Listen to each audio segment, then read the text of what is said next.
Boa noite, meus irmãos. Que a luz divina possa iluminar a caminhada de cada um.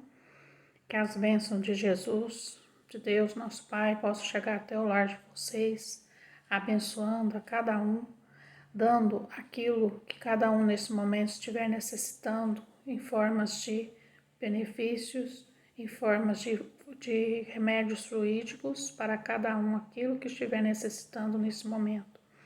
Aqueles que estão passando pela provação da dor, que possam ser ajudados e amparados, que a espiritualidade amiga possa iluminar cada um de vocês, que as águas das casas de vocês possam ser frutificadas, contendo os remédios de forma fluídica que possa ajudar a matéria e o espírito de cada um. Aberto o Evangelho no capítulo 13, benefícios pagos com ingratidão. Que se deve pensar dos que, recebendo a ingratidão, em paga de benefícios que fizeram, deixam de praticar o bem para não topar com os ingratos. Nesses há mais do que caridade, visto que o bem, apenas para receber demonstração de reconhecimento, é não o fazer com desinteresse, e o bem feito desinteressadamente é o único agradável a Deus.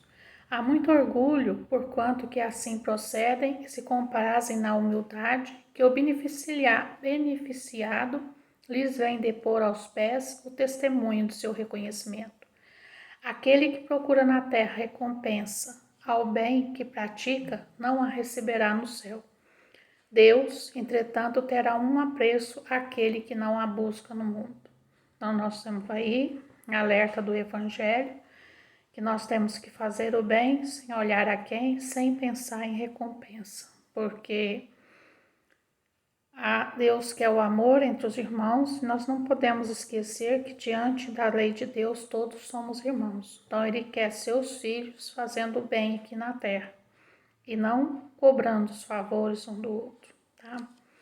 Agora nós vamos passar para o Livro dos Espíritos, porque dia de sexta-feira a gente estuda o Livro dos Espíritos,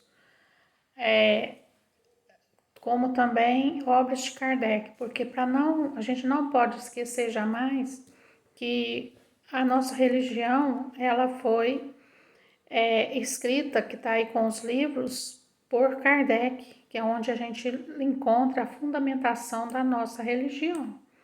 Então, não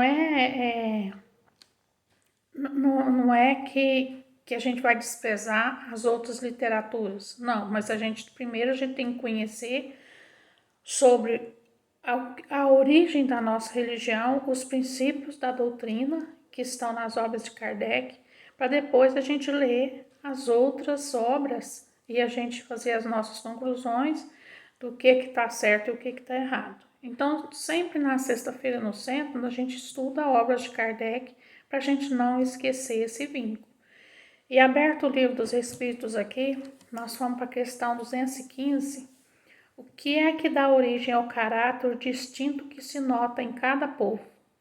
Também os espíritos se agrupam em famílias, formando-as pela analogia dos seus pendores, mais ou menos puros, conforme a elevação que têm alcançado. Pois bem, um povo é uma grande família formada pela reunião de espíritos simpáticos, na tendência que apresenta os membros dessas famílias para se unirem. É que está a origem da semelhança que, existindo entre os indivíduos, constitui o caráter distinto de cada povo. Julga que espíritos bons e humanitários procurem para nele encarnar um povo rude e grosseiro. Não os espíritos simpatizam com a coletividade como simpatizam com os indivíduos. Naquelas em cujo seio se encontram, eles se acham no meio que lhe é próprio. Então, quando a gente vê assim, falando, a gente fica pensando, né? Por que nasceu no Japão? Por que nasceu na África? Por que nasceu no Brasil? Como que é feito isso? Então, de acordo com tudo que eu já li hoje nos livros psicografados que eu já li, estudando as obras, Normalmente, a gente reencarna nos grupos familiares que vão passando de reencarnações em reencarnações. E de acordo com os débitos que a gente vai adquirindo, talvez você não vai reencarnar naquele grupo que você está acostumado. Você pode reencarnar em outro lugar com uma vida bem difícil. Então, vamos supor, aqueles que reencarnam lá na África, passando por aquela seca, aquela dificuldade, aquela miséria, não é por um acaso. Aqueles que reencarnam lá no Oriente Médio, principalmente aquela que segue a religião muçulmana rigorosamente, onde mulher não tem direito a nada, isso também faz parte de um resgate de débitos anteriores. E o povo, gente, a gente pode ver que Deus cria aquele povo onde as pessoas vão reencarnar ali junto para você passar uma existência naquele grupo. Então, nós começamos no grupo familiar, mas esse grupo familiar, ele está inserido naquele grupo que está ao nosso redor, seja na zona rural, na zona urbana, aonde a gente vai usufruir de todos os bens relacionando com todo mundo. Então, hoje nós estamos passando por um problema muito sério, porque o povo não está seguindo as regras corretamente. E aí, o que acontece? A doença vai se alastrando. Então, com isso, gente, Deus, nosso Pai, Ele quer que os seus filhos reencarnem nesses grupos para conviver, e ali onde você vai aprender o certo e o errado, e aonde você vai fazer a sua escolha do livre-arbítrio. Então, é aí que está nosso desenvolvimento, que a gente vai pegando em cada reencarnação. De acordo com as suas escolhas do livre-arbítrio, você vai se melhorando ou você vai piorando, adquirindo mais débito. Aquilo que você já tem de melhor gravado no seu espírito, você não perde. Mas aí você vai ter outras reencarnações para que você possa melhorar. Então, aí você vai nascendo naqueles grupos e vai se repetindo.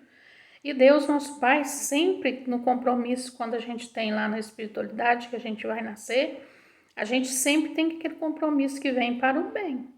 Então, é aquele tal negócio. Quando você olha a criancinha, oh meu Deus, que lindo, maravilha, a gente só pensa o bem. Mas aí, com as escolhas, quando vai crescendo, vai fazendo suas escolhas, aí posso te desviar do caminho do bem ou continuar no caminho do bem. Então, isso é o desenvolvimento da raça humana sobre a Terra. E de acordo com essas escolhas, você vai programar suas futuras reencarnações, tá? Na questão 216, em suas novas existências, conservará o espírito traços do caráter moral de suas existências anteriores, e isso pode dar-se, mas melhorando-se, ele muda. Pode também acontecer que sua posição social venha a ser outra. Se de senhor passa a escravo inteiramente diverso, serão os seus gostos e dificilmente reconhecereis, sendo o espírito sempre o mesmo nas diversas encarnações. Pode existir certas analogias entre as suas manifestações, e bem que modificadas pelos hábitos da posição que ocupe, até que um aperfeiçoamento notável lhe haja mudado completamente o caráter, porquanto de orgulhoso e mau pode tornar-se humilde, bondoso e se arrepender. Então, olha bem a informação dessa questão 216, gente. O espírito é o mesmo. Ele vai sofrendo várias reencarnações. Então, eu estou nessa encarnação com esse corpo, convivendo com a família minha próxima, com a minha família do trabalho, com a minha família do centro, com meus vizinhos, nessa encarnação. Eu já reencarnei muitas e muitas vezes, como todos vocês, sempre tentando melhorar. Então, olha o que fala aqui no final da frase. Tornar-se humilde, bondoso e se arrepender. Gente, humildade e bondade é uma das coisas mais difíceis para a gente aprender. A gente pode achar que é bonzinho, a gente pode achar que é humilde, mas a hora que qualquer coisa aperta a gente, aí a gente se mostra, vem o orgulho.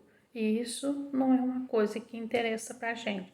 Então, cada vez que a gente tem aqueles atos de orgulho, cada vez que a gente usa bondade só em benefício da gente, a gente está atrapalhando os outros. Então, com isso, o que vai acontecer? A gente vai atrasando mais nosso desenvolvimento. E aí, de acordo com as escolhas que a gente faz nessa encarnação, eu vou preparar a minha próxima, mas pode ter certeza que eu vou reencarnar muitas e muitas vezes ainda para melhorar qualquer um de nós. E aquele que veio nessa reencarnação e errou demais, então ele volta para a espiritualidade, preparar de novo para futuras reencarnações.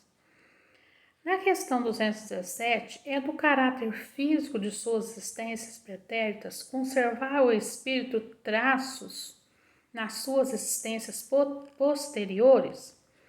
O novo corpo que ele toma nenhuma relação tem com o que foi anteriormente destruído. Então, olha aí, o espírito toma o corpo. Tanto é que, por exemplo, numa futura reencarnação, eu posso nascer como homem. Eu posso nascer como deficiente, de acordo com o meu resgate. Então, esse corpo não tem nada a ver. O espírito pode animar outro corpo, independente do que for. Pode acontecer que tenha necessidade até de mudar de gênero, tenha necessidade de você pagar um resgate se nascer deficiente. Não tem problema nenhum. Não tem problema para Deus, gente. Que aí você faz as suas escolhas, não como castigo, a gente nunca pode lembrar disso. É a gente pagando os débitos da gente. Entretanto, o espírito se reflete no corpo, sem dúvida que este é unicamente matéria, porém, nada obstante, se modela pelas capacidades do espírito. Vamos colocar, o espírito se reflete no corpo. Vamos colocar uma coisa simples. Uma criança que tem uma facilidade para tocar instrumentos, você olha assim, você fica encantado de ver. Dança na maior facilidade.